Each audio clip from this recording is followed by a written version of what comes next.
Welcome into the 11warriors.com web report. Beau, Dan, and James. Let's start on the recruiting front as Ohio State lands a big one in Garrett Wilson, the five-star receiver out of Texas via Dublin.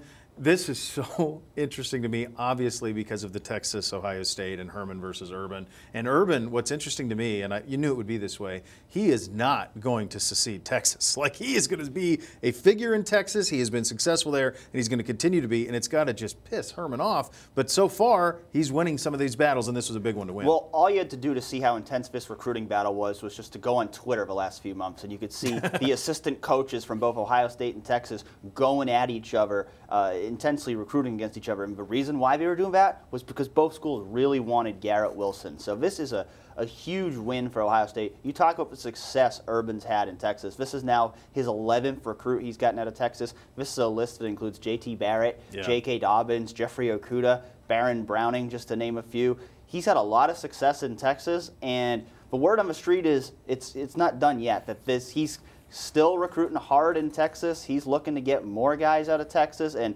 that battle between Meyer and his protege, Tom Herman, that's going to be an intense battle on the recruiting trail for years to come, I believe. And the other thing, James, about this Wilson commitment is to your point, could be a waterfall effect, because he even in the tweet says, I'm going to keep recruiting my Texas friends to come up to Ohio. So this could just be the beginning. Absolutely. And like Dan mentioned, this is going to be something that's going to go on for years. I think Tom Herman's a guy who's going to have success at Texas. He's going to win some of these battles, but Urban's going to continue to be a thorn in his side. I firmly believe that.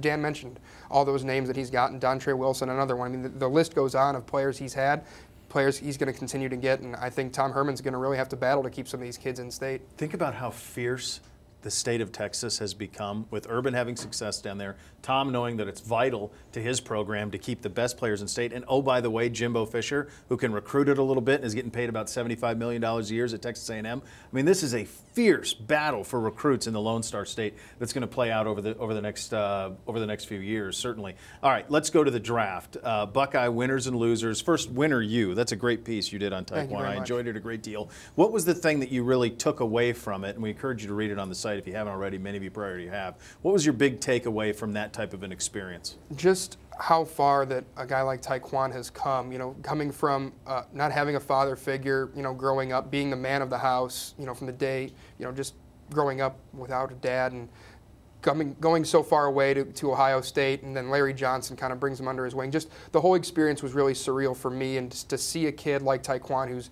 done it the right way his entire life, and especially at Ohio State, it was a really cool moment to see him share that with his family, and I thank them so much for letting me experience that with them. It's a fantastic read. You did a great job with it. Aside from Taekwondo, the Buckeye, James, we'll start with you, then you, Dan, the Buckeye who you think landed in a great spot for them to have success. I think Billy Price. I think at Cincinnati, they're a team that they need depth. They needed to add depth on their offensive line. He's a guy who can play either guard spot or center. He's got plenty of experience. He's a four-year starter at Ohio State. I think he fits really well with them. I think it's a perfect fit down there. I think he's a guy who can be a starter for 10 years in the NFL if he stays healthy.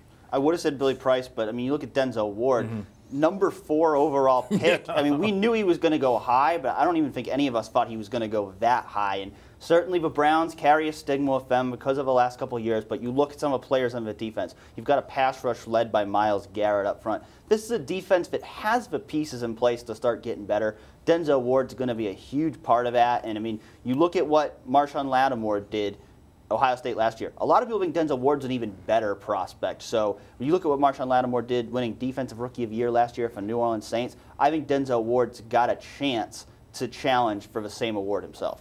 I'm glad you brought up Denzel Ward. I live in the Cleveland area now, and what Denzel Ward's dad meant to Northeast Ohio, and when I saw Denzel Ward throw out the pitch for the Indians, and I saw him with the jersey with his mom, boy, that hits you. And you think about maybe the Browns finally got it right. I think he'll be great. I know there's some people who were worried that he was overdrafted at number 4 overall. Look, they love him. And if you read Monday Morning Quarterback on Monday, you see the way how Greg Williams felt about him, how the Browns felt about him. If he can be a Frank Minifield type or a Joe Hayden type in Cleveland, that's a phenomenal thing. And I'll tell you what, the draft, you think about these kids, and we follow these kids from the time they're 16, 17 years old through the recruiting process. Then they come to Ohio State for a bunch of years, and then we see them off to the NFL, and you follow them there. It is incredible, and it speaks to the program that Urban Meyer has built, that he and Mark Pantoni can identify the talent. Pantoni starts it, he identifies the talent. Urban then goes and gets the talent to come in. Then Mickey develops them, and then they coach them up. And then it is a NFL football factory, and the fact that they're our factory to follow is a pretty damn good thing. And a lot of people are quite jealous of it. Good stuff out of you guys. We'll see you next week right here on the 11 Warriors Report.